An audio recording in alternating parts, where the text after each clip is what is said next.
Assalamu alaikum wa rahmatullahi wa barakatuh. Alhamdulillahi wahdah, wassalatu wassalamu ala man la nabiyya ba'dah. Amma ba'du, fa'udhu billahi minash shaitanir rajim. Bismillahirrahmanirrahim. Ya ayyuhalladzina amanu kutiba alaikumus siyamu kama kutiba alal ladzina min qablikum la'allakum tattaqun.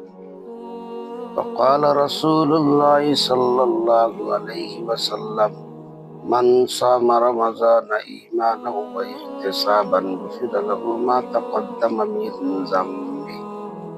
Faqala Rasulullah sallallahu alaihi wasallam, as-sawmu li wa ana ajzi bihi. أو كما قال عليه الصلاة والسلام. সমস্ত প্রশংসা মহান রব্বুল আলামিনের দরবারে যে আল্লাহ তাআলা দয়া করে, রহম করে আর করম করে আমাদেরকে একটা মাহফিলে, আমাদেরকে একটা মহতি ইসলামী জলসায় কিছু দিনই কথাবার্তা শ্রবণ করা এবং কিছু দিনই কথাবার্তা বলার তৌফিক দান করতেছেন। ওই প্রভুর দরবারে শুকরিয়া জ্ঞাপন করে সবাই বলে আলহামদুলিল্লাহ। অল্প কিছুদিনের মধ্যে আমাদের সামনে একটা মাস আসতেছে। এই মাসটা অত্যন্ত দামি মাস, অত্যন্ত বরকতি মাস। এই মাস যখন আসে, আল্লাহ তাআলা রহমতের দরজা খুলিয়া দেন, আল্লাহ তাআলা জান্নাতের দরজা খুলিয়া দেন, আল্লাহ তাআলা আসমানের দরজা খুলিয়া দেন, আল্লাহ তাআলা জাহান্নামের দরজাগুলো বন্ধ করে দেন। এই মাসের যে মর্যাদা সম্পর্কে আল্লাহ তাআলা কোরআনের মধ্যে বলেছেন, ওই সমস্ত লোক যারা ঈমান আনয়ন করেছ, ইয়া আইয়ুহাল্লাযীনা আমানু, ওই সমস্ত লোক যারা ঈমান আনয়ন করেছ, কুতিবা আলাইকুমুস সিয়াম, তোমাদের উপর রোজাকে ফরজ করা হয়েছে, কামা কুতিবা আলাল লাযীনা মিন ক্বাবলিকুম, যেরকম ভাবে তোমাদের পূর্ববর্তী উম্মতদের উপর রোজা ফরজ করা হয়েছে, তোমাদের উপরে সেরকম ভাবে রোজা ফরজ করা হয়েছে। কি কারণে? লাআল্লাকুম তাত্তাকুন, যাতে তোমরা মুত্তাকি, খোদাভীরু পরেজগার হতে পারো। রাসূল পাক সাল্লাল্লাহু আলাইহি ওয়াসাল্লাম অসংখ্য হাদিসের মধ্যে একখানা হাদিস, এর মধ্যে আল্লাহ রাসূল বলেন, মান সামা রমাযানা ঈমানান ওয়া ইহতিসাবান গুফিরা লাহু মা তাকাদ্দামা মিন যামবি। যে ব্যক্তি ঈমান নিয়ে সওয়াবের আশায় রমজান মাসে রোজা রাখে, তার অতীতের সমস্ত গুনাহ খাতা আল্লাহ তাআলা মাফ করে দেন। আল্লাহ রাসূল সাল্লাল্লাহু আলাইহি ওয়াসাল্লাম আর এক হাদিসে বলেন, আস-সাওমু লি ওয়া আনা আজজি বিহি।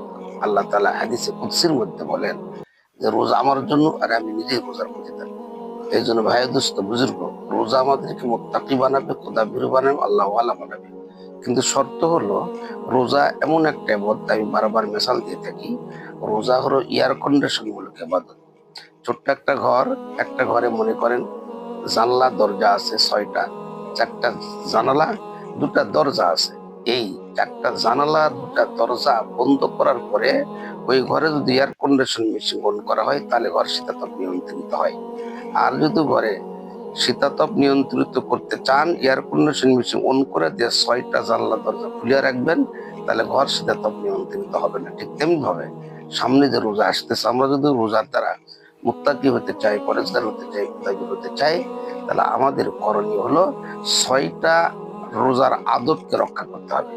1 নম্বরে, রোজা যখন আমরা চালু করব, এয়ার কন্ডিশন মেশিন অন করলে যেরকম জানলা দরজা বন্ধ করতে হয়, আমরা সুবহ সাদিকের সময় যখন রোজা চালু করব, সেখান থেকে নিয়ে ইফতারের পূর্ব মুহূর্ত পর্যন্ত আমরা কি করব?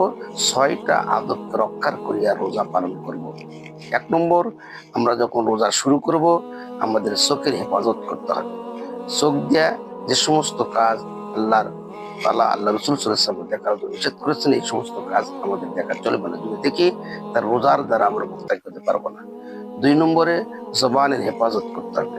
জবান দ্বারা অশালীন গালিগালাজ, এরকম ভাবে যে সমস্ত কথাবার্তা আল্লাহ রাসূল নিষেধ করেছেন, ওই সমস্ত কথাবার্তা বেঁচে থাকতে হবে, অর্থাৎ জবানের হেফাজত করতে হবে। 3 নম্বর, আমাদের কানের হেফাজত করতে হবে। কান দ্বারা কোনো গান, এরকম অশ্লীল কার্যকলাপ গুলো শ্রবণ করা যাবে না, গীবত শ্রবণ করা যাবে না, এরকম কানের হেফাজত করতে হবে। 4 নম্বর, প্রতিটা অঙ্গ প্রত্যঙ্গ আমার হেফাজত, কোনো অঙ্গ প্রত্যঙ্গের দ্বারা যেন আমার গুনাহ সংঘটিত না হয়। 5 নম্বর, আমরা সেহরি ইফতারি হালাল রিজিক হলেও সেহরি এবং ইফতারি কম খানা খাইবো। হালাল রিজিক তো খাবোই, আরাম তো খাওয়া চলবে না। যদি আরাম খাই তাহলে রোজা হবে না।